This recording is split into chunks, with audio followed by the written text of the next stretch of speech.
السلام عليكم ورحمة الله وبركاته. الحمد لله رب العالمين، والصلاة والسلام على حبيبه سيد المرسلين وعلى آله وأصحابه أجمعين. أما بعد. প্রিয় শ্রোতাবৃন্দু, আজকে কুরবানি সম্বন্ধে কিছু আলোচনা করব।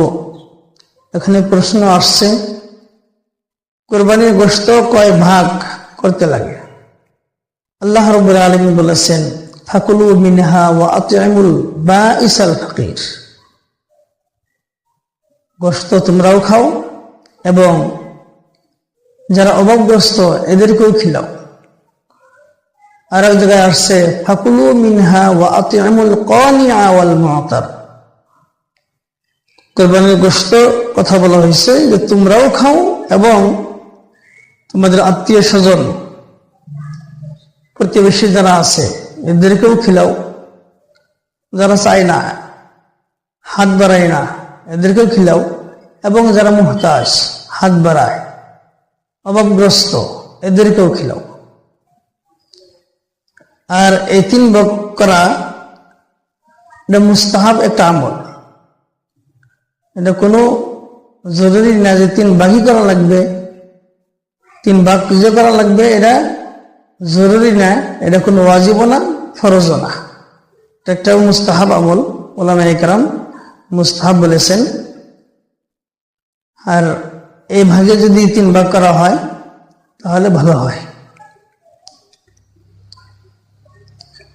কোরবানির গোশত কতদিন পর্যন্ত খাওয়া যায়?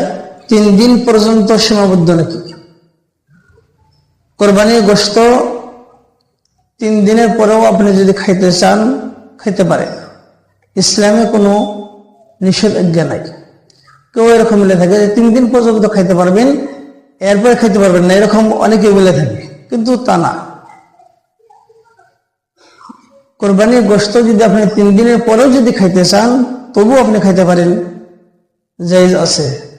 বাড়িতে ফ্রিজ আছে, ফ্রিজে রেখা বা অন্য কিংবা বস্তুতে রেখাও যদি 3 দিনের পরেও যদি খাইতে চান, 4 দিন 5 দিন 6 দিন এরকম যদি খাইতে চান তবু খাইতে পারেন, কোনো অসুবিধা নেই, ইসলামে জায়েজ আছে। তারপরে প্রশ্ন যে কোরবানির সঠিক সময় কি?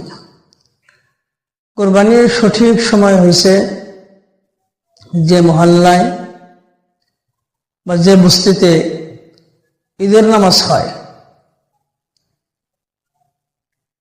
তো ওই বস্তিতে ঈদের নামাজের